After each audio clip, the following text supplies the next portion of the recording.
Wonderful. Alrighty. So welcome everyone to Brunch with Big Dog and Gus. My name is Anna Risenbury. For those who don't know me, I work in the entrepreneurship portfolio with Dave and Nikki, the resident DJ.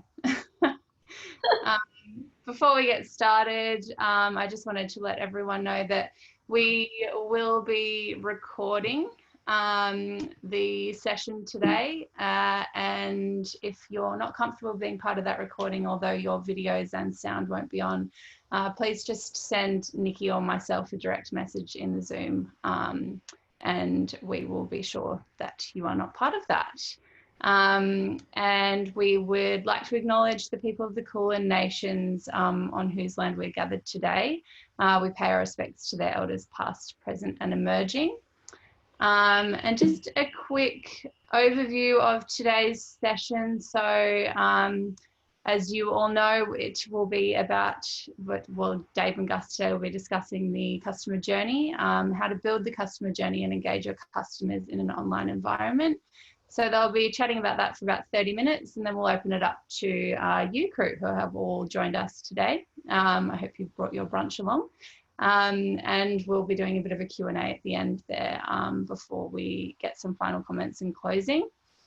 How to participate in our webinar today. So I'm sure many of you have joined a webinar or used Zoom before, as most of us will have been in this remote working environment over the last month. So as we're going through today, feel free to submit some Q&A questions using the Q&A functionality, which should be just in the ribbon toolbar down the bottom, and we'll be answering those questions at the end of the discussion. And you've all been using the chat function, so I'm assuming you all know how to use that, but just feel free to pop any comments in there. If you're having any tech issues, just flick Nikki or myself a message or an email at the email address displayed just here. And feel free to share this on social media and tag us or Gus and the hashtag eShipExtras.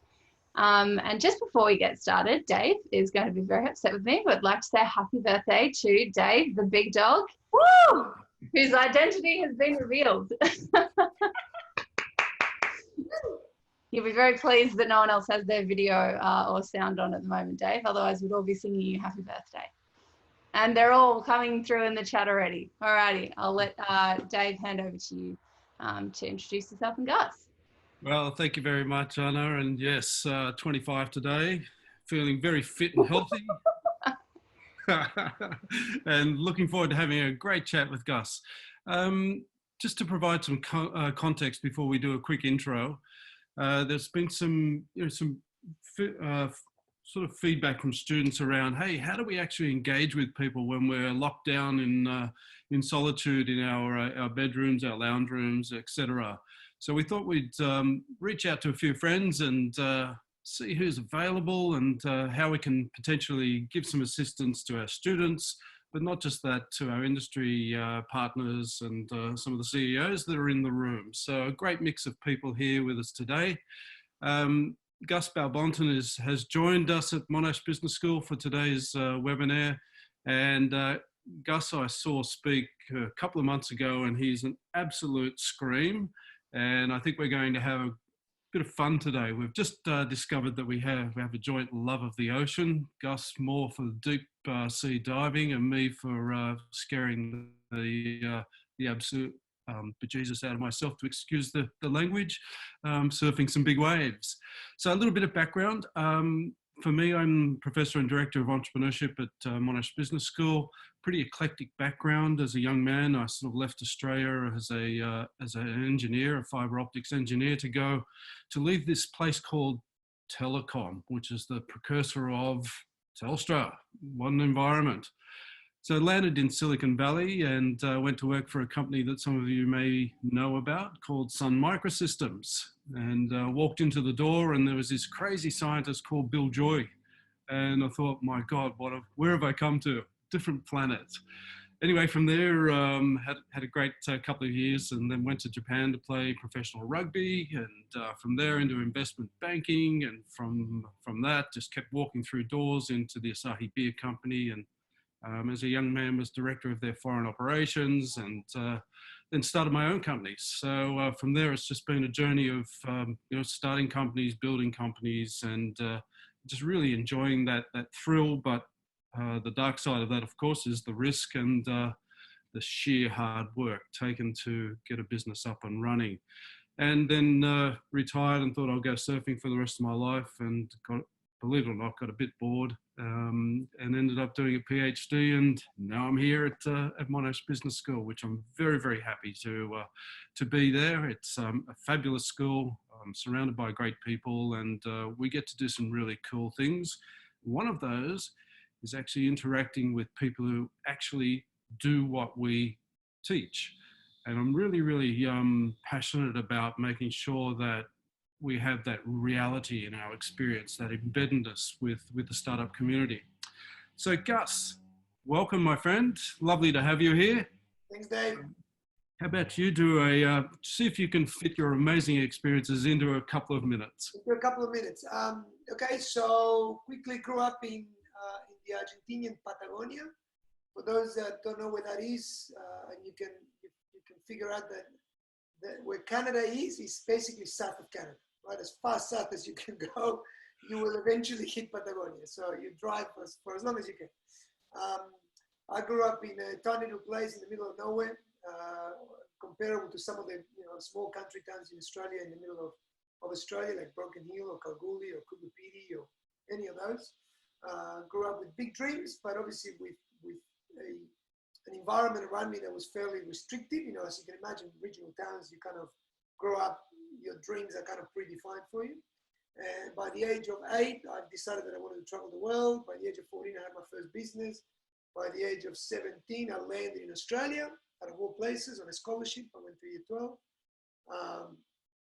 Went back to Argentina. I'll skip a few things. Went back to Argentina. I did a lot of traveling. I was obsessed with traveling. Of course, I was so, I wanted to pursue my dream of visiting as far and wide in the world as I could. Eventually, I dropped out of uni. Education was always a puzzle for me, and still is today, and that's what I'm working on reinventing some of its aspects. I ended up hitchhiking around Latin America for a few years, doing lots of crazy things while I was hitchhiking around, all those countries. And I ended up back home setting up a business, another one. That one did really well, exited out of that one. And then with that money, I came back to Australia chasing a gorgeous girl as a young man, which eventually I married, and I've got 3 kids now. While I was setting up, I had an import-export company, I had a tennis school, and then a job appears at Lonely Planet. I applied for the job, being a fanatic in travel, Lonely Planet being a travel company. And I faked the CV, I sent it in, and I got myself an interview. Anyway, cut a long story short, I ended up spending 15 years there. I had a few businesses while I was doing that as well on the side. And eventually I ended up as the executive director of Lonely Planet, living in the US and learning to muscle through the disruption that a publisher or a media company went through, as we all know, when the internet takes off and everyone started struggling through the digitization of their businesses, if you will. Got to work with some amazing companies, got to work with some amazing people, from Steve Jobs to Sergey Brin to Nokia when Nokia was at its peak, to very lucky, I always say. And in the last 5 years, I've been doing back to my entrepreneurship roots, started a few businesses, which I'm still running today. Became an angel, started investing in companies, and sit on the board of Startup Victoria, and do my best to foment, promote entrepreneurship and encourage entrepreneurship across the ecosystem, and to build an environment which is hopefully as good as any in the world for our children, for my children to grow up in. So, if perhaps they don't choose to go to university, but they choose to go to the uni of entrepreneurship, I guess they can as well, right? The environment is healthy for them to do. Wow, amazing background, and there's a whole lot more to that story, I can assure everybody. But I think we share some common passions, Gus, around supporting the future and building, opportunity for our young people who are so amazingly talented. Certainly a lot more talented than I ever was.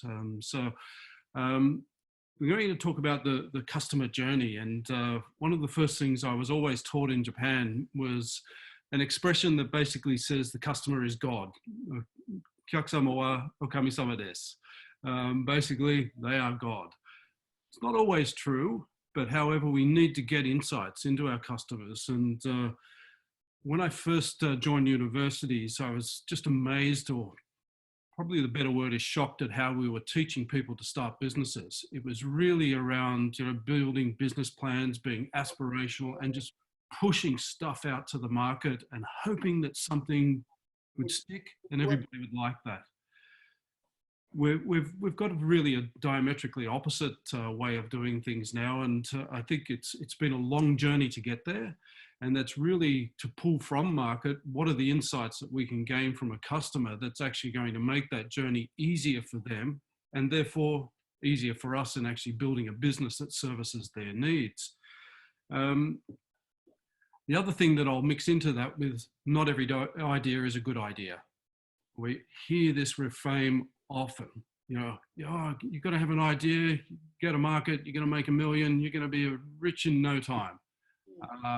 BS to that one. That's just a load of rubbish. I think the more critical point is getting to where you go or you don't go with that idea.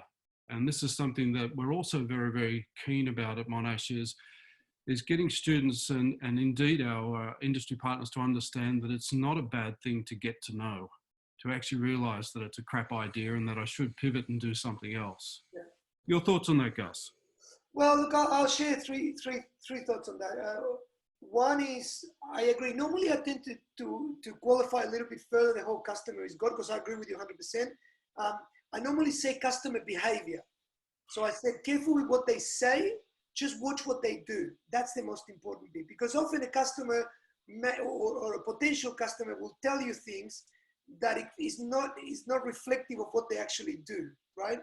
In other words, that happens to big corporations all the time, where they do market research and they go and say, we did focus groups. We gave them a sandwich and a Coke, and they told us that they will love this. So we built it, and now they don't buy it. And he's like, well, you gave them a sandwich and a Coke. They just took it, and then they run with it, and they just didn't do it.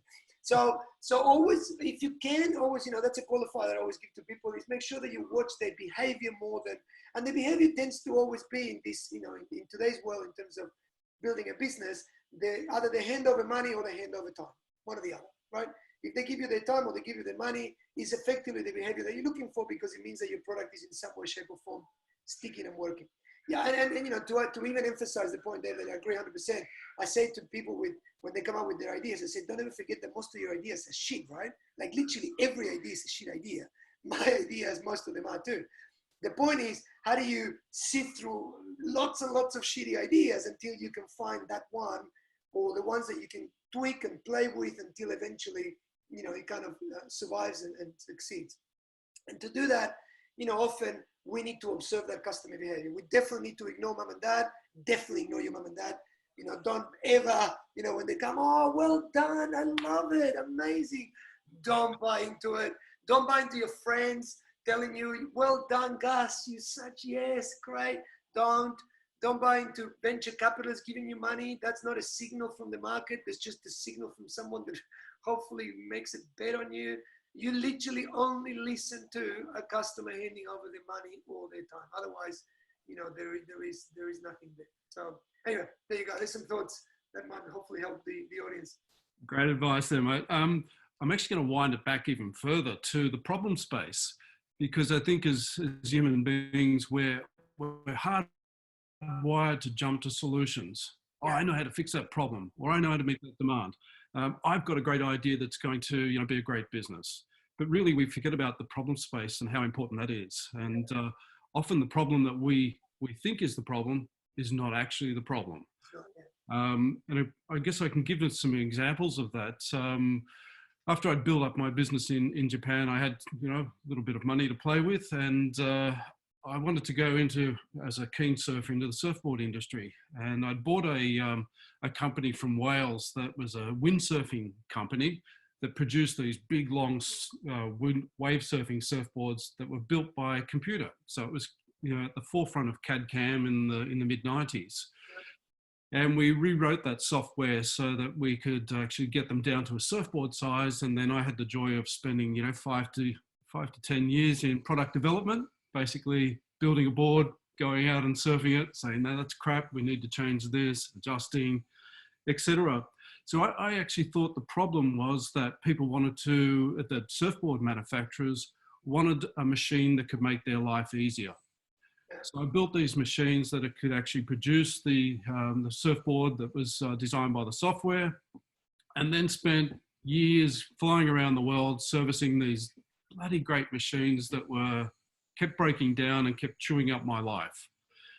And those machines we sold for 50,000 US, so I wasn't making a lot of money. And anyhow, on one particular long journey back from your neck of the woods in South America, via Japan, via California, I thought, what the hell am I doing? We're not a hardware company, we're a software company. And the actual problem that we were solving was that the end user, not my customer, which was the surfboard manufacturers, the end user actually of the surfboards, they wanted to design their own surfboards.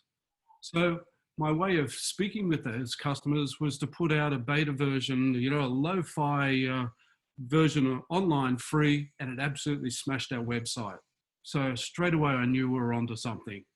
They wanted to design their own surfboard that they could take down to the local manufacturer and say, build that for me in 7 minutes. Yeah. And that business turned into a $100 million business. Unbelievable. And I actually sold that to a pension fund in 2015. Go figure. Wow, there you go. But that's the whole thing. I didn't understand what the problem was. The problem I thought was the problem was not actually the problem.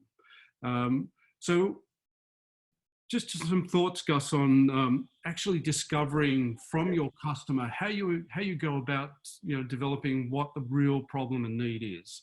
Yeah, it's really interesting. And again, often we underestimate observation, and we, like you just said, we jump to the conclusion, right? We just want to solve it. So, and because we fall in love with our own ideas, right, which is a terrible thing to do as well, given that most of them are not very good, is we end up, you know, using the very powerful tool that we have in our heads, which is, you know, the bias of our brain, to just pick always, you know, those signals from the market that say, see, I knew that people needed machines, and you know, and you just keep convincing yourself over and over again. One of the ways to, and this is a general way, but we'll talk a little bit more, I'll give you some thoughts around how to uncover the problem. But one of the things that I always say to entrepreneurs that you need to value the most is your time. If you value your time really highly, like really super high, then you will not ever dare to waste time on something that is going to be a shit thing that is not going to work. Because you go, and gosh, if in 12 months I can spin, you know, I can roll the dice 3 or 4 times on 3 or 4 ideas or 3 or 4 startups, is way better than spinning, you know, rolling the dice on one idea for 5 years and realizing 5 years later that it's not working. And that's because you undervalue your time. Your time is the most powerful thing you have. Not investment, not money, no, your time. And especially at the younger age, it's like, it's insanely powerful, you know, like often when you've got children and all the other bits and pieces come into place, you know, things get, you know, truncated to a certain degree. So now to discover the customer, I think, you know, the problem, it's one of those things that you need to refine. You know, I don't think none of us are born with that intuitive nature unless you build something for yourself, which often, if you're lucky enough that you build something that you have a problem with, of course, you're the customer. And it just happens that lots of other people have the same problem too, because don't forget that you might have discovered a problem which is legitimate, but only 10 people have it, right? It's not commercially viable. And you can, you know, you can say it's amazing, you know, lots of people have it, and you go, who? Well, me and a bunch of friends, and that's it. Like, that's not a viable problem. But often when you're lucky enough that it's yours and lots of people share it, then it's easy because it's like intuitively you follow what is it that you need to solve for yourself. But, you know, but often discovering it is not something that you're born with. You need to kind of go and poke around, and that's to do with observation, behavior, checking what's going on in the market. And I often say to people, look, one of the best ways I've learned to do this, especially digitally, which is what we're talking at the moment, when you can't quite reach out to those people and see what their behavior is through proxies. So I'll give you a thought. I can't tell you how many companies, and you get the same, Dave, I'm sure, that, and how many students I often have to like pop their bubble when they come to me and they go, I've got an app idea, right? And there's always an app idea, right? It's always like they sit around, they figure out what the problem is, they come up with a solution. The solution inevitably ends up in an app for some reason. I don't know why, but it's always an app. And I always go, oh, no, there's a cemetery of dead apps that it's bigger than, don't go there, rah, rah, rah. But often they forget that you don't need to build anything. What you need to do is cleverly figure out what can be your proxy to replicate the behavior you expect. I'll give you an example, right? Friend of mine and I, a few years ago, we both dropped out of the corporate life. We had time in our hands, money, and we thought, what can we do? And we said, we want to serve more. That's all we said. We wanted to serve more. All right. How do we serve more? Oh, I don't know. Let's figure out how do we serve more. So we started going, I wonder if, and we said, I wonder if I knew when the friends of my friends were surfing, I wonder if I would surf more, because often I reach out to my friends, say, you going surfing? And they say no, and then I just don't go, because I'm like, oh, I need to drive for an hour to get to the surf, and it's a bit of a lonely drive, and I won't go. But we thought, if I know when the friends of my friends are surfing, maybe I'll surf more, right? So what we did is we invited, between us, we had like, 10 people that we knew. And then we said to those 10 people, can you give us the phone numbers of the friends that you have? And we built an app, right? That was the app.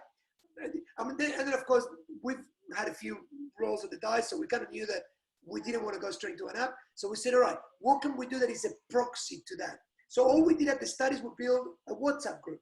Pretty straightforward, right? WhatsApp group, brought 20-something people together, and literally we started broadcasting when we wanted to go surfing. And then we started seeing behavior and watching what people did. I'm not going tomorrow, but I'm going the day after. Johnny's a friend of Paul. Paul wants to go surfing, and we started kind of connecting and making it. Once that started working, guess what? We didn't jump into building an app yet. We used another proxy. I grabbed a Trello board, Trello, a tool that is used for project management.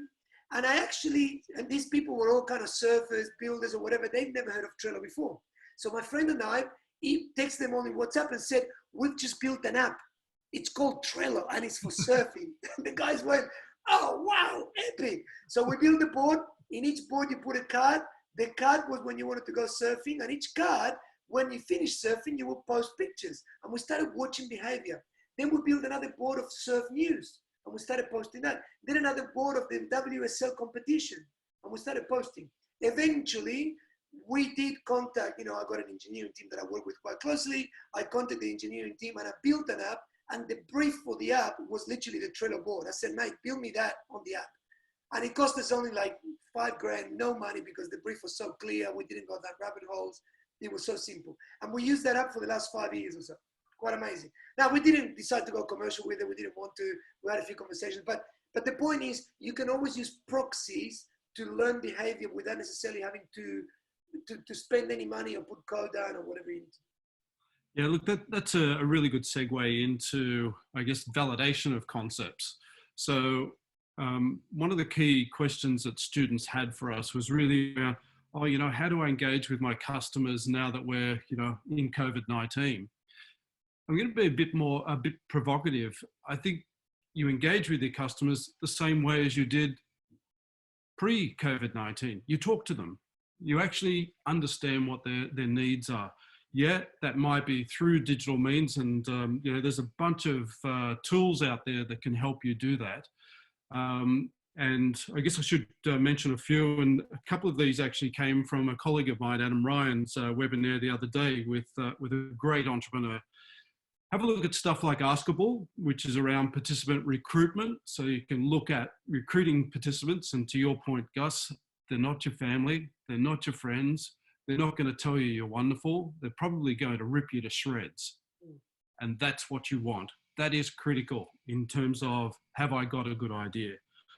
Things like Indemo, which is a mobile ethnographic app, Mechanical Turk, crowdsourcing in marketplace, Look Back, which is about talking to your end users. There's a bunch of others. I've used Moxtra, for example, which is a customer interaction app with a few businesses of mine. A very interesting one that I found from Finland called Vima. And they've got some really cool connections with some of the lean startup stuff. And now this is where we get to that validation. And what I want to pick up on that point of yours with the Trello board is around lo-fi prototyping. Yeah. And this is where we're not going to go and spend a bunch of money on, web dev, app dev, whatever. It's like, how can we get a MVP, a minimum viable product that's not going to cost us too much, out to do some validation and testing with our end users or customers. And that's really, really important because I've seen so much money wasted on useless rubbish. It's crazy. Yep. Yeah. So a couple of tools just before I flick back to you, Gus, that I think are very, very useful.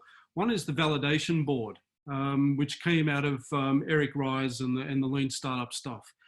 Get online and drop that down, students. And I checked it just before I jumped online here with Gus. You can get a free version just for a tweet for them while COVID-19's on. So check out that. Another one is the validation canvas out of a company called Lean Service Creation. Business model canvas, but done towards validation. Really, really useful tool. And there's a bunch of other stuff around social validation that students, you should be across. There are tools that make this really easy. So there's no excuse with not engaging with your customers. Gus, your thoughts on how they might, some tricks and treats around how they might engage with customers in. Look, all those tools, I mean, some of them I know, some of them I'm just learning myself right now. Amazing. There's plenty out there. Even if you just put customer validation on Google, you'll find a list of stuff that will help you out. And Eric's work is amazing. I've worked with Eric Ries before. He's a legend of a dude, great guy. And so his stuff and his book, The Lean Startup, it's a great read as well. If anyone is, it's keen to have a read through these times. Look, the other thing I always say to people is that often sometimes people get really scared. Like I remember, often one very common startup from a young entrepreneur tends to always be something to do with fashion, right? So they come to me and they go, I want to start a t-shirt company, right? Because I think I've got good design, or I want to start a dress company or kids clothing or whatever. And one of the first things that I advise them is, why don't you just buy a Google ad, put up a Squarespace website, which costs you nothing to build, and you do it yourself, and sell them. And they go, well, Gus, I haven't done the logistics. I don't have anything, I can't do them yet or whatever. I say, just say they're sold out. Just put it, and then in the moment someone must just put sold out. Done. You got nothing. And then check what, check what demand there is there. And if there's demand and people go, oh no, I missed out. And then you do it again and you go, another, a lot of designs came out today. And then when they reach out, you go sold out again, and you sell them. And do that 2, 3, 4, 5 times until you figure out, you build an audience, you build, social cred, you get into your customers, and then you start building. So, often we don't scratch our heads hard enough to actually discover the way by which we validate the idea being right or wrong. We tend to just stop short at going, oh my God, my idea is amazing, and everyone tells me so I'm just gonna do it. Where in fact, the original idea to solve the problem that remember, you need to make sure you validate the problem first, then something, and then the actual idea to validate if this thing is gonna work or not, if the behavior is gonna be the one that you're expecting or not. Otherwise, it's all a hypothesis, right? So it's actually quite important. But yeah, you can fake lots of things as well. I say to people, don't be afraid of just winging it. You don't need to necessarily have a lot of, definitely not cash. The other day I was talking to someone that we're about to build an app for, meditation and I don't know what else. And I sat there and I'm going, what are you thinking? Well, I was thinking of spending maybe 50 to 60K on the website. And I'm going, okay, officially, I have just declared myself the CFO of your company. I am your CFO. You have to come and consult me before you spend any money. I give you only $2.5 grand to spend, and that's all you have. And if you need any more money, you need to come to me to ask me. And it's going, so anyway, I just got a text message the other day. He's asking me again, guys, I need to spend more money. I've spoken to a shopping center. I'm going, whoa, stop. But yeah, scratching your head. Yeah, pretty easy to burn money on useless stuff. Resources are actually dangerous. It's better to be resourceful. Remember, resourcefulness over resources. Yeah, good point. And look, for a student, a couple of tips there. I think as a student, you get the freedom to make more mistakes than, say, somebody like Gus or I would be. If we made mistakes and to customers, they'd probably run us off really, really quickly. But students can be a bit cheekier, and they've asked me, so how do I engage with somebody? Well, you actually reach out to them and tell them, this is what I'm doing. Can you help me, please? Because I have to say, one of the biggest fundamental errors I constantly made in startup was trying to do everything myself. Yeah. It had to be perfect, and you just go nowhere. Once I switched on to actually, hey, there are people out there that are willing to help me. I don't know everything. They know a lot more than me. How about I just, park the pride and reach out and say, hey, I don't know what I'm doing here. Can you help me? And it's amazing how many people get around you. It's really amazing, Dave. I always, it's fascinating that the power of the word help. The power of the word help got me around South America. I did 40,000 kilometers with no money in my pockets and no credit cards, nothing, zero. I literally went through for 2 years on the word help me, and people help you. And remember, always remember this. I mean, despite often our beliefs, no one wakes up in the morning going, oh my God, I'm going to be an absolute dickhead today. I can't wait to be an asshole. No one says that. No one wants to be an asshole, right? Everyone wants to be good and everyone wants to help. So if you give them an opportunity, often people will. Very unlikely people will say no, right? Even people that are busy. I mean, often if your proposal or your request or your help is compelling enough, anyone tries. I mean, I get all the time, and you're probably the same, and despite the fact that I'm scrambling to keep up with family, travel, this, that, business, I still do little tiny, look, give me a call, we'll chat for 15 minutes and I'll give you some thoughts and some guidance. And we're always trying to help. Of course we do. It's just natural in us. Yeah, look, I think that's one of the joys of getting to a position where you're able to give back. And for me, that's the sole reason why I'm working at Monash. I just see so much potential with what the students are doing and with what our community's doing, and it's a great joy to see them succeed. Now, you're doing some work in the academic world. What are your thoughts on where our education is at and where we might go?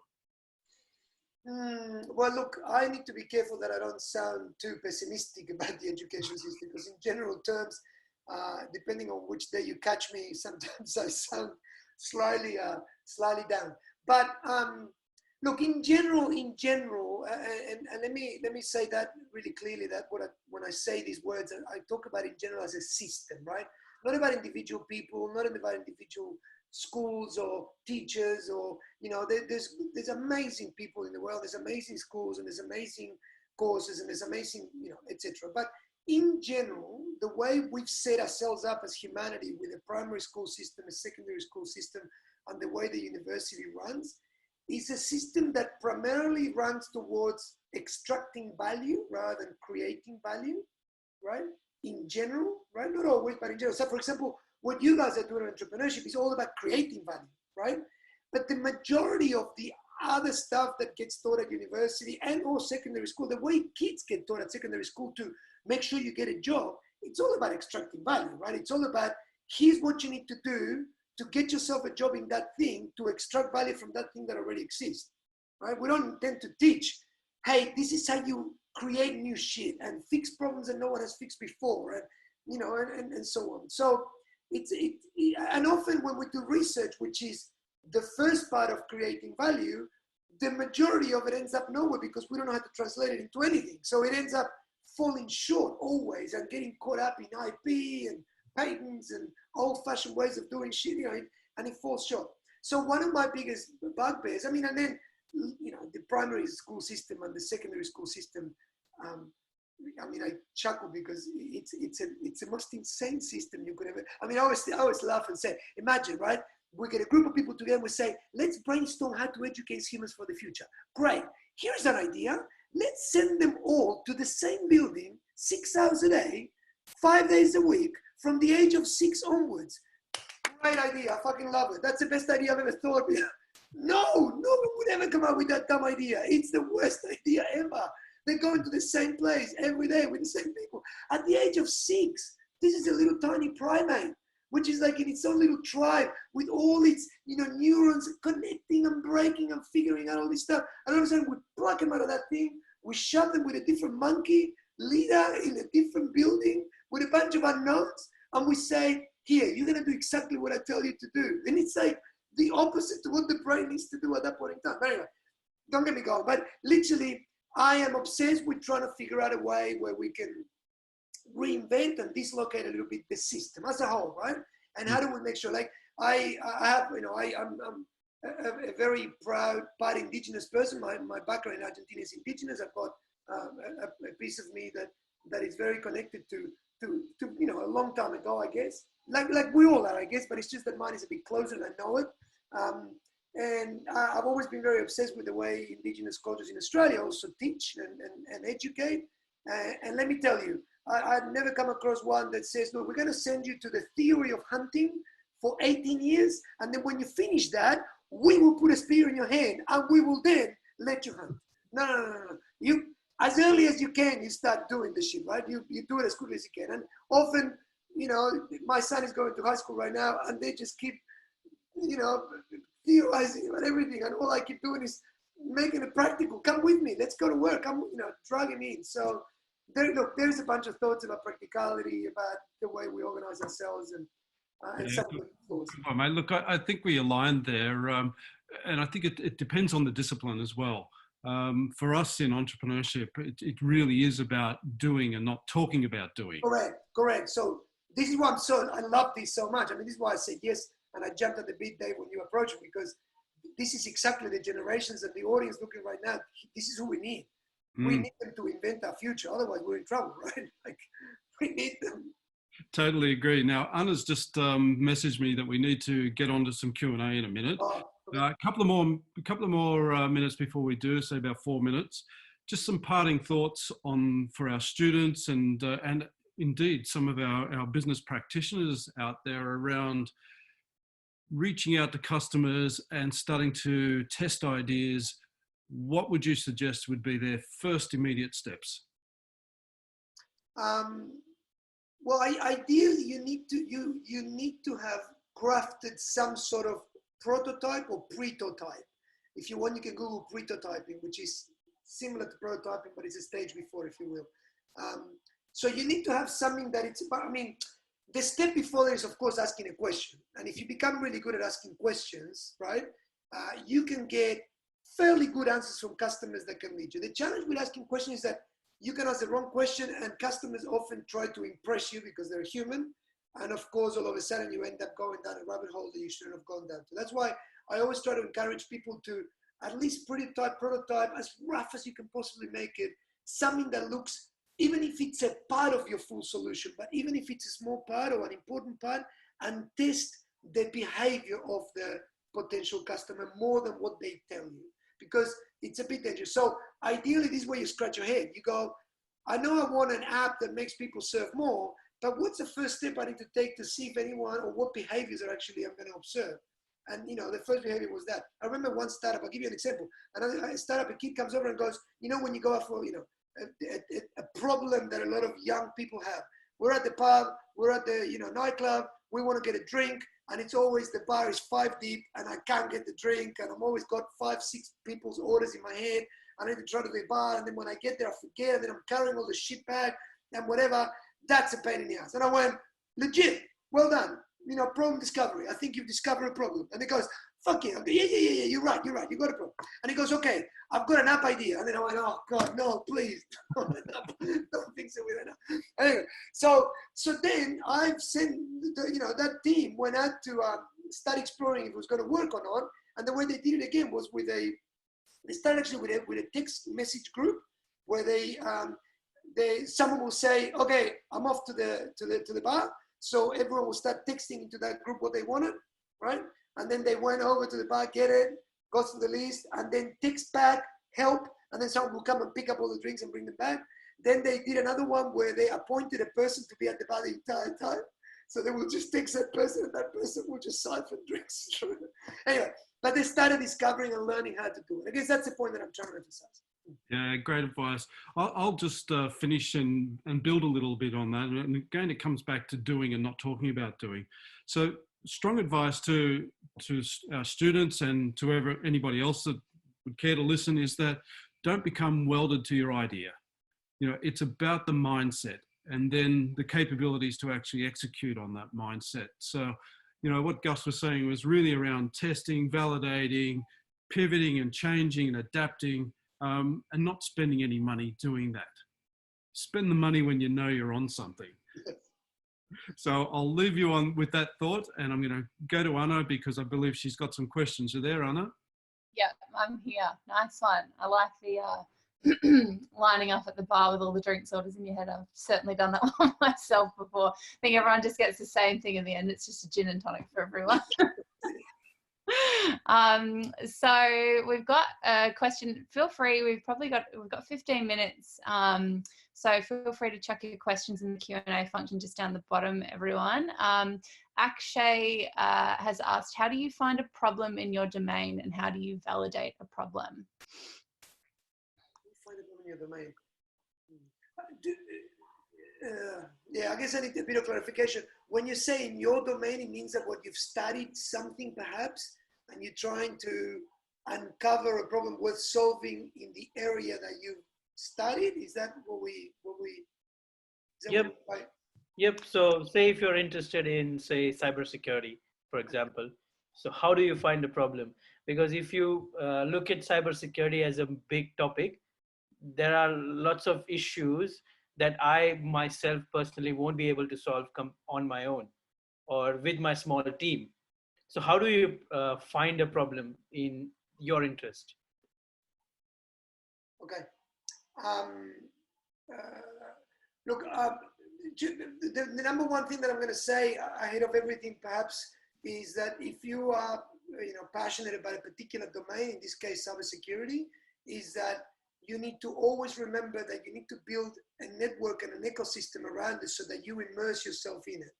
The more you get yourself involved in the ecosystem, not only as a participant, but also, meaning you consume whatever it is that needs to be consumed from it, so that you yourself are a user of whatever it is that your domain is, but also as a giver, find ways to give back into that ecosystem, whatever it is that you can give. Remember, networking works first by giving, not by taking.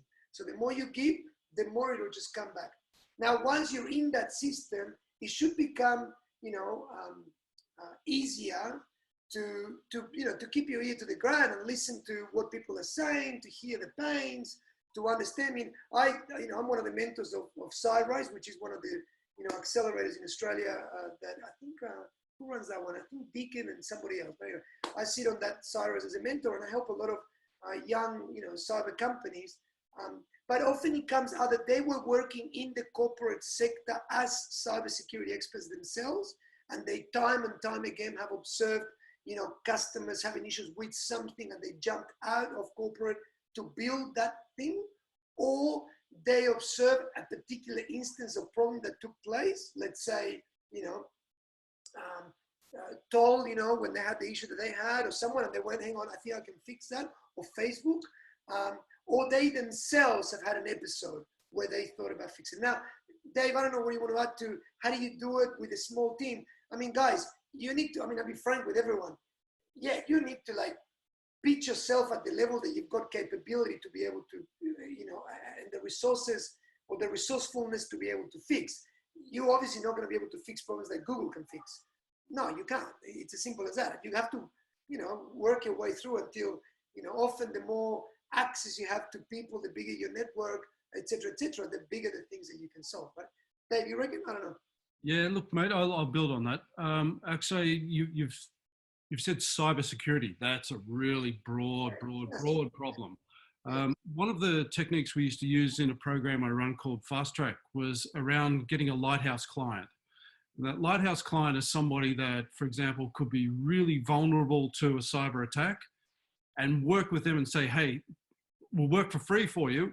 We'll look at your problem, and then we'll start to co-develop what a solution looks like and build it out from the customer perspective. So you're putting yourself in their shoes, experiencing what they're experiencing on a day-to-day level, and you're actually chewing off a piece of that problem to actually get stuck into and solve.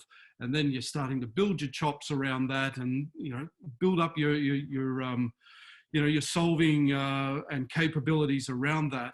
And that's, I think, a really easy way to get involved with the community that you talked about, Gus, getting people around you. And that lighthouse client actually becomes your first customer because they'll buy the product. Yep. So good question, Akshay. Yeah. Nice question, Akshay. We've got one of our student rep team, Maria, who's just asked, can you elaborate on better educational system would be, and what startups in this area have you seen that sound like a better method? Okay, I'll keep this one short so that we can focus on the entrepreneurship stuff, which I'm really conscious of everybody else. You can reach out to me, Maria, about this, no problem. I've been for the last few years trying to build a school model on the side. Think Montessori, think Steiner, and I've worked with universities, with local high schools and various other things. There's a challenge in that if you want to build anything curricular, you need to abide by the laws of course, which makes it really difficult. So I started working on extracurricular stuff. And over the last 6 months, I've taken a slight different angle. I've struggled a lot with trying to get through this. So I set up a foundation with some of my investment and a bunch of other investment, and I've raised a bit of capital. And in that foundation, we started investing in startups that are revolutionizing or reinventing the way education works. So I've decided, no, I think what I'll do is I build a foundation, put a fund together and invest across, as many as wide as I can. First 2 startups we invested in, one is called Microverse, which you can have a look at. They teach coding for free worldwide to emerging economy kids or third world country people, I guess emerging economies. So we teach a lot in Africa, in South America, in Eastern Europe, in Asia, Southeast Asia, etc. Microverse. The other one is called The Wonder Club, which we're doing some amazing stuff with them, and we slowly. I mean, COVID hit us hard on this stuff, but we're working on that as well. But I'll keep it short at that because let's get going on the entrepreneurship. But Maria, reach out to me. I'm happy to share more. Yeah, look, I'm going to again just say my ultimate vision would be for us to go up the pipeline of entrepreneurs to actually kindergarten, primary school, and have them do stuff around lean startup. Start to just experiment, be creative, and solve the problems that they have and their peers have, and then build backwards from that. Not try and build it in at the end when we're so regimented and institutionalized that it's a real struggle to change our mindsets and the way we think. If we brought the Wonder Club does programs for kids on human-centered design. The same program that you run for corporate, you run it with a kid. We run the same problems with adults and kids, and we then compare. It's hilarious. I won't tell you the supermarket, but it's pretty obvious. There's only 2, right? And this supermarket was putting out a lot of plastic in the shape of little kids things, right? And I happen to know the CEO and the executives of that supermarket, and they were lovely, amazing people. And I said to them, listen, I've got a bunch of kids ready to go. Can I take them this problem of solving this plastic puzzle, and we'll let them go at it. And oh my God, these kids came up with some of the most insane, epic ideas. And then we took back all those ideas. And then, as you probably know, if some of you will know, they have relaunched that, and it was part of that process. But amazing stuff. Human-centered design, and a lot of these things that you and I are talking about, Dave, right now, can be taught from any age. And in fact, often at the very start, because the mind is not polluted, they naturally, instinctively responding the way that we're talking. No one has it. Like, kids don't have this issue of falling in love with their idea. They just don't give a shit. They just go over there and just play. It's epic. Sign me up, mate. Sign me up. Sounds so exciting. I guess, as we were saying earlier before we just jumped on the webinar, if there's any time to revolutionize the education system, it's probably now, not without its constraints though. Abhishek has asked, when you see multiple solutions for your problem that you might be looking to integrate into one platform, is it wise to simultaneously pursue multiple solutions or provide incremental solutions to customers as new updates to your solution? I think you've answered your own question right there. I think it's incremental, mate. Careful with doing too much all at once, because you overwhelm yourself and you spread yourself too thin and you end up in trouble. I don't know, Dave, what's your thoughts? But I think totally, mate. Capability and bandwidth. Do something really good, not everything really crap. Yeah. Focus, laser focus. Remember always the famous case was Instagram, right? Or the way the iPhone launched, which I don't know if you remember, it didn't launch with cut and paste, remember? And everyone was going, oh my God, it's got no cut and paste. This is shit house. But eventually they put it in. And Instagram at the beginning, you could do one filter, whatever, and square photo, and that's all you could do. And then eventually they added more features and so on. So narrow, sharp, good, and then go. Yep. Awesome. Love it. And Felipe has said, how can you start prototyping if you do not have enough knowledge? For example, if you want to build a new type of car or something like that, but you're a professional in, professional in international relations without engineering knowledge. I'll give you two thoughts and then Dave, you can jump on it. Often, most founders tend to find themselves a co-founder, which complements their skills, right? It's just and normally it tends to be a duo of someone with good sales, good design, good kind of communication, and someone with good tech and good logistics and good operational stuff, right? It tends to normally be, and it's often easier with a partner. I mean, it gets complicated too because you've got someone else to deal with, but it's easier to share the journey rather than being entirely on your own. So the answer, Felipe, is find yourself a co-founder if you really, but also don't ever forget, right? You can, I mean, ambition is amazing. You can push above your knowledge limit, but you need to make sure that your ambition and your knowledge kind of, keep moving together. You can't say, I want to launch an electric car. I've never been into cars. I have no idea, but I love them, right? Yeah, maybe get into it first, build your network, connect with people, learn some, and then you can obviously do it. Absolutely, totally. You've got to surround yourself with people that are more capable than you are in different areas. But the other thing I'd just add there, if you are going to take on a founder, make sure you develop a founder's agreement so that you're covered straight up. And because stuff does happen, and there's nothing worse than a partnership falling apart. It'll rip your business to shreds. And it's better if you're professional as professional as you can be from the start, and everybody's on the same page, working towards the same direction. Yeah, and there's plenty of those, and you can always ask advice for people to help you with a standard founders agreement. There's plenty out there. You can just Google that and you'll find something. Yep. Awesome. And I believe one of our industry partners, Dave Luna, have a kind of chatbot that helps you work out your kind of founders agreement and basic documents like that. So love Luna. They're great. Yeah. Yeah, that's worth checking out. So we've got about 3 minutes left, and anonymous attendee has asked, can I ask for David and Gus to challenge each other of what is more valuable experience-wise? Dave has the commercial experience, but Gus sounds like he's had some incredible life experience. I think I'll take this one first, Gus. I probably was a bit lean on my life experiences. So, like Gus, you have no life experience, Dave. Yeah, I've been in a cave for the last 58 years. Don't forget, Dave, you're only 25 today. So. Sorry, slip. You're a bit thin on experience, Dave. Look, to give you an example, I love surfing. So when I was young, we didn't have the internet. So my mission in life was to land in somewhere like Medan in Sumatra, and then hit the coast and jump on a rubber boat with very little bahasa. And my first sort of thing that I needed to achieve was food. Then I needed to get somewhere to sleep. And then I used to hitchhike across these islands from one rubber boat to another rubber boat, just, going surfing in these amazing places, trying to avoid malaria and, trying to get fed each day. So had a lot of life experiences. I would say that the life experiences actually enabled me to have better commercial experiences.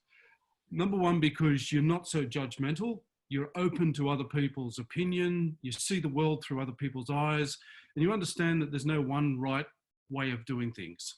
And for business, I think if you can come to that point where you understand that there is no one right way, there are very many different ways to achieve what you want to achieve, then that really, I guess, makes you a more diversified character and a far more empathetic character to other people's ways of life and ways of doing things. I don't need to. I'm good. I've had a bit of experience in commercial stuff too. Yes. I think you've both probably got ample experience in both life and commercials, so it's a good balance. All right, well, we've got about 1 minute left, and I've got one more question from Ben. What tools are out there to carry out feasibility studies of your idea or ideas? I thought, Dave, you shared a bunch of tools just then, unless feasibility, validity, validation. Yep. Similar. Ben, DM me via email and I'll give you a whole list of stuff, mate. Awesome. And we'll shoot out an email to everyone who's attended today with covering some of the things that we've highlighted today as well. And bang on time. Everyone loves an on-time brunch and webinar. So I think we'll wrap it up there. Thanks so much to everyone who's come along. We had 40 of our nearest and dearest join us in brunch today with Dave and Gus. And we hope you enjoyed it all. If you have any questions, feel free to reach out to us, and have an awesome Friday. And thanks so much for Dave and Gus for an exciting conversation. Thank you. Thank you. Thanks very much, Gus. And look, I'm up for that challenge for urban surfing at some time in the future. Mate, I'm going to take you there. And even if we don't necessarily enjoy the waves themselves, we will enjoy just the spectacle of how they build this thing. It's great. It's great. Great. Thank you. All right, thanks. See you later, everyone. Bye.